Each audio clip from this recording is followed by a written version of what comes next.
We've been told for decades that if we want to lose weight, we must eat less and move more. We've been told that if we skip a meal, our body will go into starvation mode. And we've been told that if we eat late at night, our metabolism somehow slows down. But what if none of that is quite true? What if your body has a natural rhythm, a perfect intelligence that has been trying to guide you all along? You see, most people don't die from disease. They die from neglect.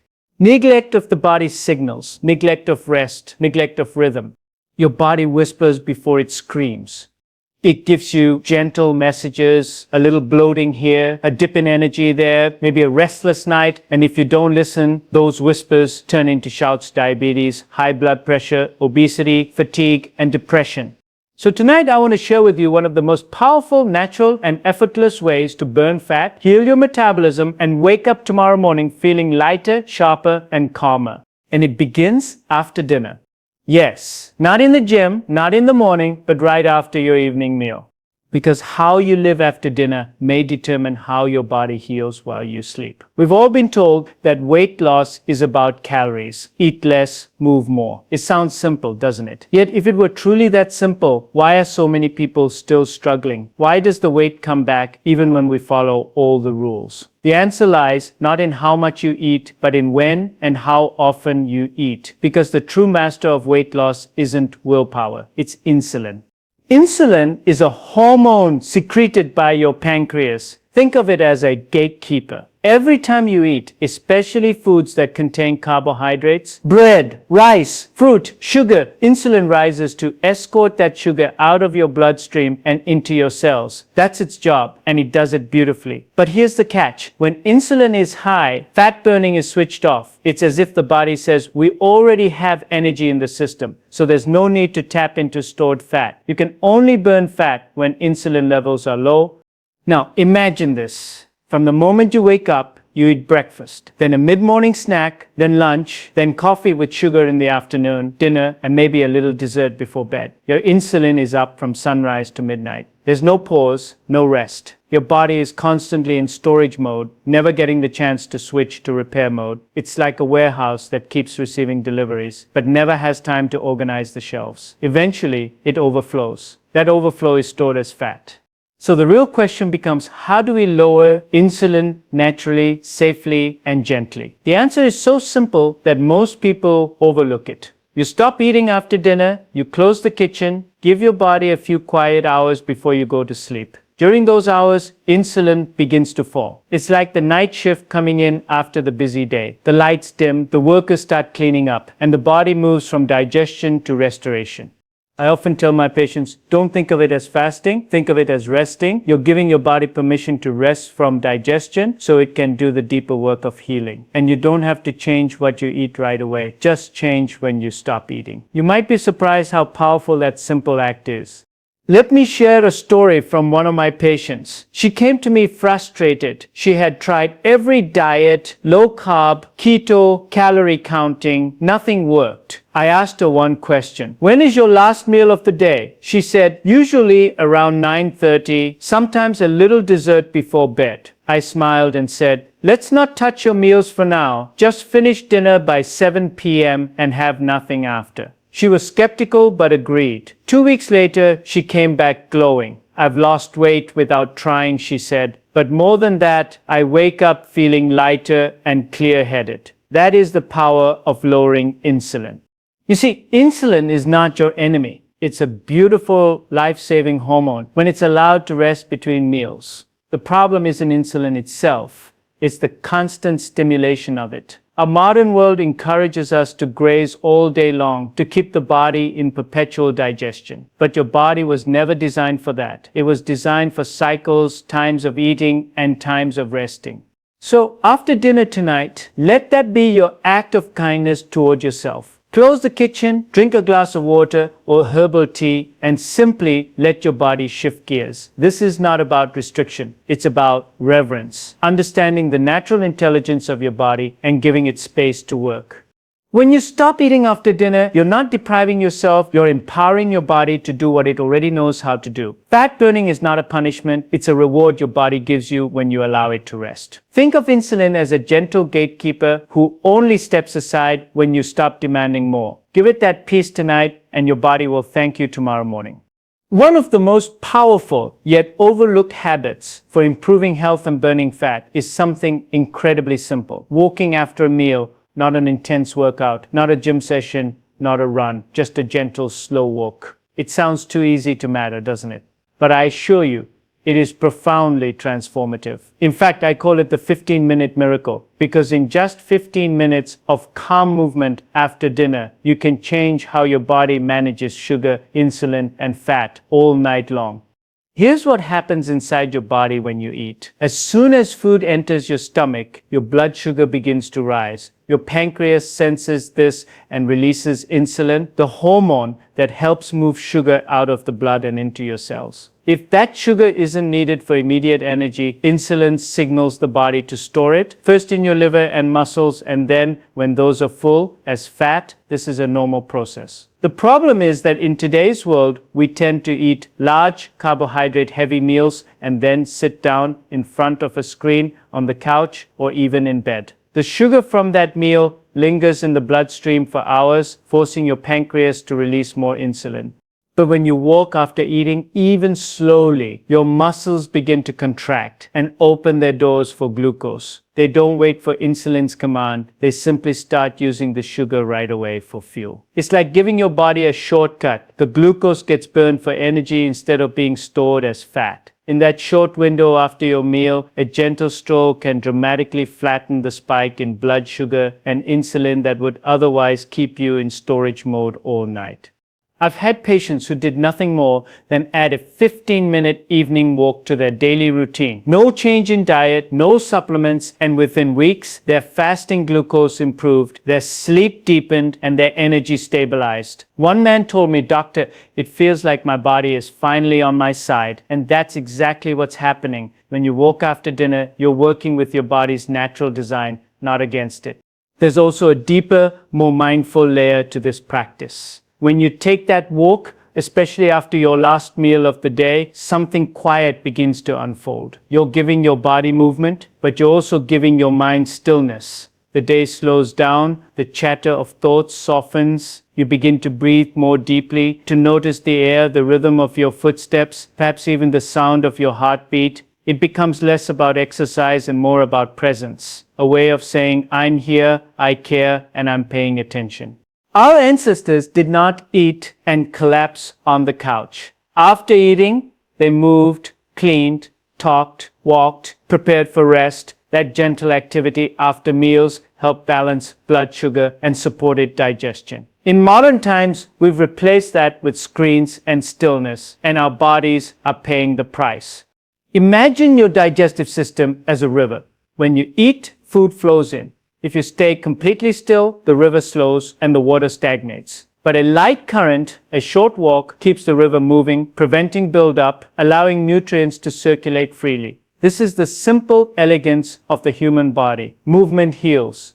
And beyond the science, there is a spiritual beauty in this small act. A walk after dinner is a moment of gratitude. Gratitude for the food that nourished you, for the body that digests it, for the breath that sustains you. It is a humble ritual of self-respect. You're not punishing yourself for eating, you're partnering with your body in its work of transformation. So tonight, after your dinner, step outside. You don't need headphones or goals. Just walk. Feel the ground beneath your feet. Let your body process what you've given it. This is not a workout. It's a whisper to your physiology that says, "I trust you. You'll sleep better, wake clearer, and feel lighter." Remember, health doesn't always come from the grand gestures. Sometimes it comes from the quiet ones, the ones that ask nothing of you except presence and consistency. A simple walk after dinner may be one of the gentlest, most profound medicines you ever give yourself. Most people think fasting is something extreme, something monks or biohackers do, or something you must suffer through to lose weight. But the truth is, fasting is the most natural state your body knows. You were born to fast. Every night when you go to sleep, your body is fasting quietly, gracefully, without effort. It's during this time that healing takes place. Yet, in our modern world, we've forgotten this ancient rhythm. We snack late into the night, sip on sweet drinks, nibble mindlessly, and in doing so, we interrupt the most powerful repair process our body has. When you eat your last meal of the day and then give your body a long stretch without food, what I call the overnight fast, something remarkable happens. Your insulin levels begin to fall and your body transitions from using the sugar in your bloodstream to burning the fat stored in your cells. This is your body's elegant backup system, a design that kept our ancestors alive when food was scarce. It's not starvation, it's adaptation. Think of your body as a factory. During the day, it's busy processing, digesting, producing energy. The factory is humming. But at night, when you stop sending in new shipments of food, the workers finally have a chance to clean the floors, repair the machinery, and take out the trash. That's what fasting does. It's the maintenance shift your body desperately needs. But when you snack late at night, even a small one, you restart the machinery. The insulin goes back up. The cleaning crew gets sent home and the work of repair is postponed again. Over time, this constant digestion without rest leads to fatigue, weight gain, insulin resistance, and inflammation. Your body is exhausted, not from work, but from never resting. You don't have to start with long fasts. Just finish dinner earlier, say by 7 p.m., and then wait until morning to eat again. That's a 12 to 14-hour fast. Gentle, natural, and profoundly healing. In that window, your body begins burning stored fat, producing ketones, clean fuel for your brain and cells. You wake up lighter, clearer, and surprisingly energized. I once had a patient who told me, "Doctor, I can't lose weight no matter what I do." I looked at her schedule and noticed she was eating right up until bedtime. I suggested she keep everything the same, but simply stop eating after dinner. 3 weeks later, she returned smiling. "I didn't think it would work, but I've lost 5 pounds and I'm sleeping better." It wasn't magic, it was biology. Her insulin had finally been given permission to fall. Fasting is not just about the body, it's also about the mind. It teaches patience and self-control. It reminds us that we are not slaves to our appetites. When you resist that urge to snack at night, you're not denying yourself. You're practicing mastery. You're teaching your brain to distinguish between true hunger and habit. And when you realize that you can be at peace even when you're not constantly feeding, a deep inner calm arises. That's freedom. There's also a spiritual dimension to fasting. When you allow the body to rest, the mind begins to quiet. You become more aware of your thoughts, your cravings, your emotions. You see how much of eating is not about hunger at all, but about comfort, boredom, or escape. Fasting reveals those patterns gently, without judgment. It invites you to meet yourself with compassion, rather than criticism. Each night, you fast, your body and spirit align a little more closely. The body cleanses, the mind clears, and your energy becomes steady. You begin to realize that true nourishment doesn't come only from food. It comes from balance, peace, and respect for the body's wisdom. So tonight, as you finish your last meal, let that be your signal. The work of digestion is done, and the work of healing begins. No more snacks, no more sipping calories. Just water, rest, and trust. This is your sacred window of restoration. Fasting is not about deprivation, it's about returning to your natural rhythm, the one your body has known for thousands of years. When you wake in the morning, after a full night of gentle fasting, you will feel it, that lightness, that clarity, that quiet energy. It sets your body whispering, "Thank you for letting me rest." Sleep is one of the most powerful yet misunderstood forms of medicine. We live in a culture that celebrates doing, achieving, producing, but the body heals when we stop, not when we strive. Every night, as you close your eyes, an extraordinary process begins. It's as if nature herself takes over your body and says, "Now, let me repair what you've worn down today." But for many people, that sacred time is disrupted by stress, by screens, by late night eating, and they wake up tired, heavy, and foggy. What they don't realize is that poor sleep is quietly sabotaging their metabolism. When you don't sleep enough or sleep poorly, your body produces more cortisol. The stress hormone, cortisol, raises blood sugar, and to manage that, your body releases more insulin. Remember what insulin does? It stores fat and prevents fat burning. So with one bad night of sleep, you're already setting yourself up for higher insulin, more cravings, and slower fat metabolism. Your body starts craving sugar and caffeine to stay awake, which only keeps the cycle going. On the other hand, when you sleep deeply and restoratively, the opposite happens. Your stress hormones fall, insulin sensitivity improves, and your body burns fat more efficiently. During sleep, your growth hormone, the hormone of repair and rejuvenation, is released in pulses. This is when tissues heal, muscles repair, and fat metabolism accelerates. It's like your body's night crew shows up to clean the factory and prepare it for a new day. But they can only do their job if you actually close the factory doors and turn off the lights. That means creating a routine that tells your body it's time to rest. Our biology follows rhythm, what we call the circadian cycle. Every hormone, every cell, every organ works according to this rhythm. When you stay up late staring at screens or keep the lights bright, your brain thinks it's still daytime. Melatonin, your sleep hormone, is suppressed and you struggle to fall asleep or stay asleep. So even if you spend 8 hours in bed, your sleep isn't restorative. Try this after dinner. Dim the lights in your home. Avoid screens for at least an hour before bed. Read a calming book, listen to gentle music, or practice deep. You are training your body to recognize a pattern. That darkness means rest. Over time, your brain begins releasing melatonin earlier, and sleep becomes natural again. I often tell my patients that good sleep begins the moment you finish dinner. That's why I encourage no late night eating. If you eat close to bedtime, your body spends the night digesting rather than detoxifying. The liver, which should be clearing waste and balancing hormones, is busy processing food. That's why people who eat late often wake up feeling groggy or bloated. When you give your body 2 to 3 hours between your last meal and sleep, you're signaling the day's work is done. You can rest now.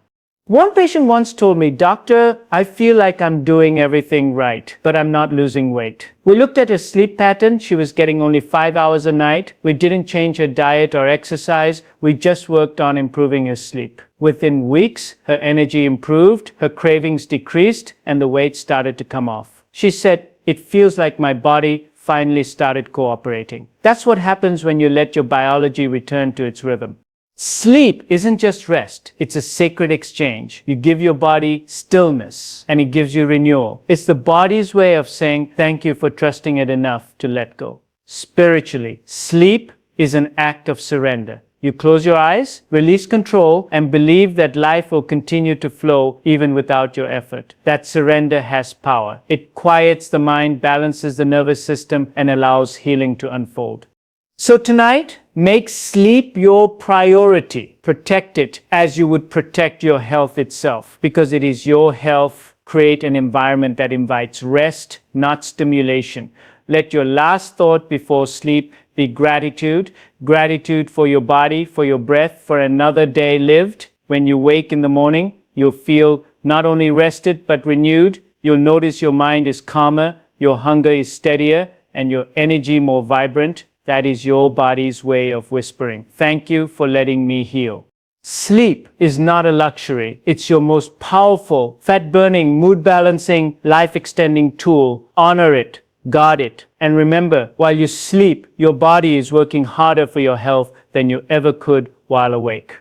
Many people think of metabolism as something purely physical. Numbers, calories, hormones, and fat cells. But few realize that the state of your mind while eating can influence your metabolism as much as the food itself. What you eat is important, yes. But how you eat and the emotional state in which you eat determines how that food is received by your body. You could eat the most nutritious meal in the world, but if you eat it while angry, rushed, or distracted, it becomes toxic. And you could eat a simple, humble meal with gratitude and presence, and it becomes healing. Let me explain why this is not just philosophy, it's physiology. When you eat in a state of stress, your body activates the sympathetic nervous system, the fight or flight response. Your heart rate rises, your blood is redirected to your muscles, and digestion slows down because the body assumes there's a threat to face. Insulin and cortisol rise together. The body's priority is not to digest food, but to prepare for survival. So that beautiful meal you just ate, it isn't digested properly. Nutrients aren't absorbed efficiently. The insulin spike that follows stores more fat and leaves you feeling heavy, tired, and unsatisfied.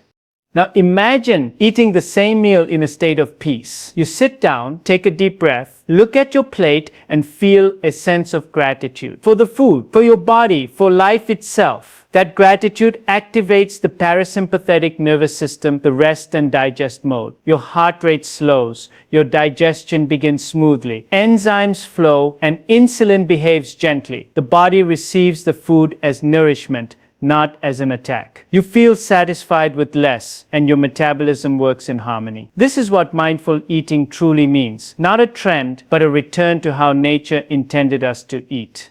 I often tell my patients, digestion doesn't begin in the stomach, it begins in the mind. Before the first bite even touches your tongue, your brain has already sent signals to your digestive organs, preparing them to receive food. If your mind is restless, your digestion will be restless too. If your mind is calm, your digestion will be efficient and balanced. That is the mind-body connection in action.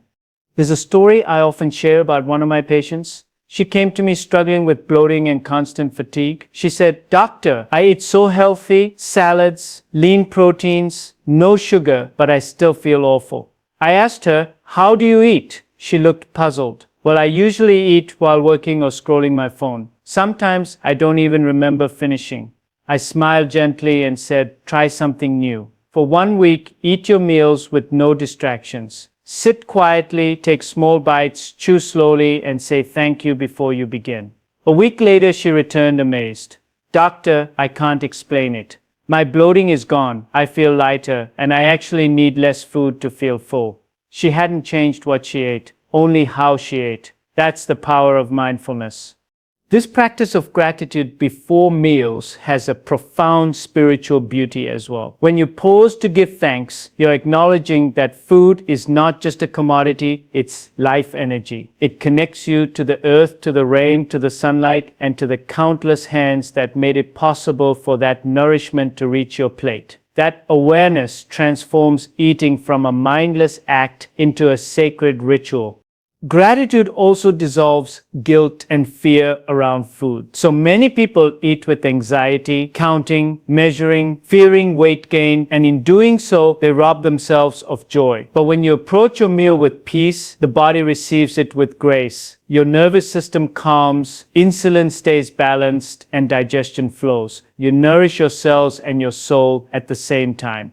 So before your next dinner, pause, put away your phone, sit down. Look at your food, smell it, and breathe. Feel gratitude for it. Eat slowly, chew fully, and listen to your body's cues. This simple ritual will lower your stress, improve digestion, and naturally support fat burning. You will begin to eat less, not because you're restricting, but because you're truly satisfied. The body thrives when the mind is still, and every act of gratitude, even a silent thank you before a meal, reminds you that health is not just about what goes into your body, it's about the energy with which you receive it. When you eat with mindfulness and gratitude, every meal becomes a prayer and every bite becomes medicine. We live in a world that constantly tells us that success must come quickly, that if we don't see results in a week, something is wrong. But the body doesn't work that way. It has its own rhythm, its own timing, its own intelligence. Healing, fat loss, and transformation are not instant events. They are processes that unfold through patience, consistency, and care. The body is always willing to change. It just needs you to be consistent enough to let it. I often remind my patients that the goal is not perfection, it is progress. The small, consistent habits you repeat every night matter far more than the occasional bursts of intensity. You don't need to run marathons, starve yourself, or chase the latest fad. The real secret lies in quiet daily discipline, finishing dinner early, taking that short walk, resting well, and allowing your body to fast and repair. When you do these small things regularly, your body begins to trust you again. It realizes you are no longer at war with it, and in that trust, it starts to heal. Think of your body as a garden. You cannot plant a seed and demand fruit tomorrow. You must water it, nurture it, protect it from harsh winds, and give it sunlight. And if you do that consistently, one day you look and realize it has grown. The same is true for your health. The body responds not to extremes, but to steady love. Every night you honor your rhythm. You are planting seeds of healing. One of my patients once told me, "Doctor, I get motivated for a few days, but then I fall off track." I smiled and said, "That's because you're treating health as a sprint instead of a relationship." Health is not a project with a deadline. It's a relationship you build for life with your own body, with your own spirit, and like any relationship, it thrives not on grand gestures, but on consistent attention. This is why I encourage people to shift their mindset from all or nothing to always something. Even if you cannot do everything perfectly, do something. If you can't take a long walk, take a short one. If you can't fast for 14 hours, try 12. If you can't meditate for 20 minutes, breathe deeply for 2. The point is to stay in motion, gently and consistently. The body recognizes and rewards that consistency with resilience, balance, and strength. Science shows us that metabolic healing takes time. When you change your eating pattern, lower insulin, and allow the body to burn fat again, your cells begin to adapt. Mitochondria, the powerhouses of your cells, become more efficient, your insulin sensitivity improves, and inflammation decreases. These are profound changes, but they don't happen overnight. They build gradually, like a sunrise, barely noticeable at first, but steady and unstoppable. And there's something profoundly spiritual about this process. Consistency is a form of faith. When you do the right thing again and again, even when you don't see results yet, you're saying to your body, "I trust you. I believe in your wisdom." That trust transforms everything. It replaces anxiety with peace, impatience with gratitude. You stop chasing health and begin living it. I always tell people, you cannot punish yourself into health. You can only love yourself into it. Punishment creates resistance. Love creates transformation. When your habits come from love, love for your body, love for your life, love for your purpose, consistency becomes natural. You don't need willpower. You simply act out of respect. So think of every night's routine, your evening walk, your fasting window, your restful sleep as a prayer of gratitude. Each small action says, "Thank you, body, for carrying me through another day." And with every repetition, you strengthen that sacred bond. Over months and years, those small acts accumulate. You will look back and realize that you didn't just lose weight, you gained peace, clarity, and connection. You will realize that what changed wasn't just your body, but your relationship with yourself. Remember, the path to healing is not a straight line. There will be days when you stumble, and that's okay. What matters is that you return. Return to your rhythm. Return to your practice. Return to your breath. Because consistency is not about never falling. It's about always returning. Be patient with yourself. Trust the process. Your body is wise, forgiving, and loyal. Treat it with respect, and it will respond in ways that will amaze you. Transformation is not a race, it's a relationship, one that deepens with time, love, and faith. So let's bring this together. After dinner tonight, take a short walk. Drink some water. Close the kitchen early. Put away the snacks, turn off the lights, and rest. You don't need to buy a program, a supplement, or a secret formula.